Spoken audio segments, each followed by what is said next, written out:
Hedag, Velkommen till upplagan, även Snap Pint. Hello, and welcome to this edition of the Jolly Heretic. Now, today I would like to talk about Sweden, and I would like to talk about why Sweden is falling apart, why it is collapsing into anarchy, and particularly I would like to look at the evolutionary dimensions, like what is it about the nature of the Swedes ultimately that has caused this situation, because it is a very, very difficult and terrible situation. On the 31st of August, on that night alone, there were 4 bombings in Sweden.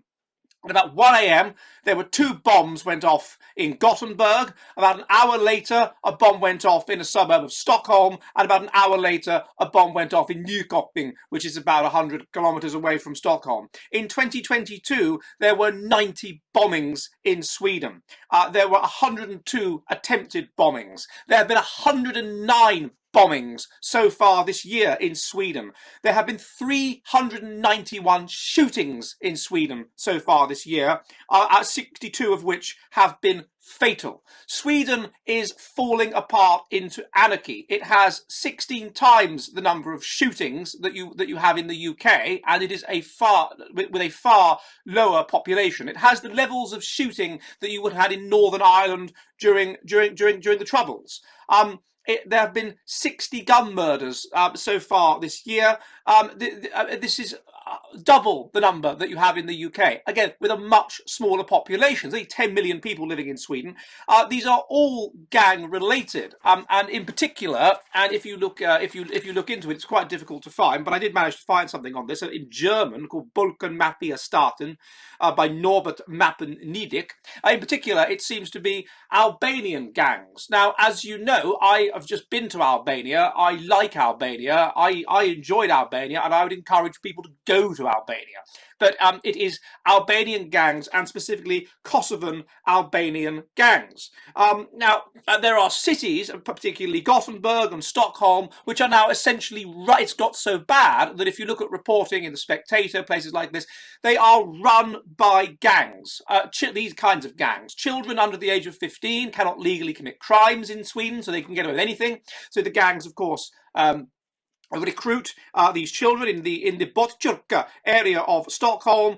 The Social Democrat Party, it's been argued, has been effectively infiltrated by gangs. The Social Democrat Party controls the council there. The Social Democrat Party basically owes the gangs favours and is in the grip of gangs. It's been reported in these kinds of suburbs that social workers and other workers for the city council are under the pressure of the gangs and are basically under pressure to look the other way with regard to gang activity. So it's got sort of a point, really, sort of like the East End of London in the 50s, where the police were corrupt and where you were basically in the hands of the Krays and the Richardsons and people like this, and you just have to look the other way. That's the extent to which the gangs have managed to infiltrate the society. Now, what exactly has happened? Well, obviously the key issue is there's been huge immigration into Sweden. The foreign-born percentage of the population in Sweden has doubled since the year 2000. I mean doubled. Finland in 2015, Sweden, in 2015, during the immigration crisis, took the largest per capita number of immigrants, and these weren't or refugees, and these refugees were not checked in any way. So they simply came into the country, and so obviously you can expect something like this to have consequences, particularly if you're not checking who comes in. And this goes all the way back to the 1990s during the Balkan Wars there, where they let in very large numbers of Kosovan Albanians, again without checking what kind of people they were, without checking their backgrounds, nothing like this. It was a completely naive policy. And what they happened to let in was large numbers of Kosovan Albanians. And again, I stress, I have been to Albania. I like Albania. If you're in Sarande or Butrint, hello, particularly Butrint. Butrint's a fantastic place. Go to Butrint. If you want to see Roman ruins and Greek ruins unspoiled by tourism in a forest, where you can just walk around and see, ancient Greek graffiti. Fantastic. Go to Albania. I can't stress it enough. But it is a certain kind of Albanian, and even Albanians in Albania admitted this to me, that have made their way into places like Sweden unchecked. And this is what has started off this whole system of Albanian gang warfare in Sweden. Now, what ultimately lies behind this? How has this got so out of control? How is it that the Sweden of Pippi Longstocking and of Alphonse Alberg has fallen apart? How can we have? If you've seen Alphonse Alberg, you've got his father bald and he smokes a pipe. And Alphonse, the mother seems to be dead or something. It's not very clear, but it's a real wonderful nostalgic look into the early '80s in Sweden, and it's here Alphonse, and so on. It's really quite pleasant and lovely.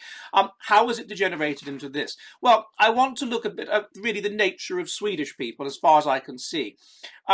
Sorry to cut you off, chaps, but this video is about to get rather too spicy for our YouTube mutant overlords. So watch the full video, click on the link in description, and head over to our Substack, jollyheretic.com. If you sign up for our mailing list, you'll never miss a Jolly Heretic video ever again. Again, that's www.jollyheretic.com. Thank you, and goodbye!